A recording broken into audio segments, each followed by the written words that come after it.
When Donald Trump says we're winning, it might be too early to declare victory in the general election against presumed opponent Joe Biden, but it's not too early to say we're winning big, we're winning.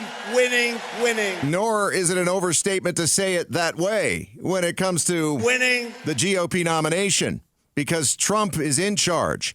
There's not enough time to overcome his large lead, and his large and in-charge lead just keeps growing. Winning. Arizona's 2024 presidential preference election, our president-only primary, is barely 4 months away. And the latest poll from Noble Predictive Insights finds that Donald Trump is continuing his upward trend among Arizona voters in the GOP primary. This poll of more than 1,000 registered voters in Arizona was conducted during the last week of October and has a margin of error of plus or minus 3.1%. That's actually important to know, that margin of error, so you can really judge if a candidate actually has the lead in a close race. But something that's not close to being necessary in the GOP field of candidates, because Trump doesn't just stack up against his fellow Republicans.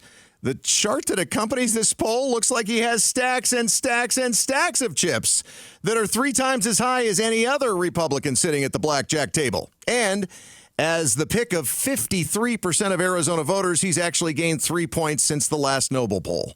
Florida Governor Ron DeSantis comes in second, not even close. He has 16%, down from 19% back in July, followed by Vivek Ramaswamy at 9%, which, by the way, was only the pick of 1% of spell checkers. In a head-to-head matchup with current President Joe Biden, former President Donald Trump wins. Overall, Biden gets 38% of voter support, while Trump receives 46%. That's an 8% advantage for Trump. Last week, an Emerson College poll had Trump ahead of Biden in Arizona by 2 points. A Bloomberg poll had Trump up by 4 over Biden in Arizona, and a New York Times poll had Trump up by 5 percentage points over Biden in Arizona.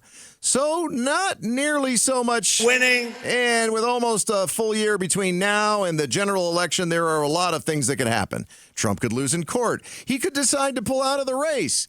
And, of course, Joe Biden could continue to open his mouth, slur his words, mumble something over and over again that could also help increase Trump's lead.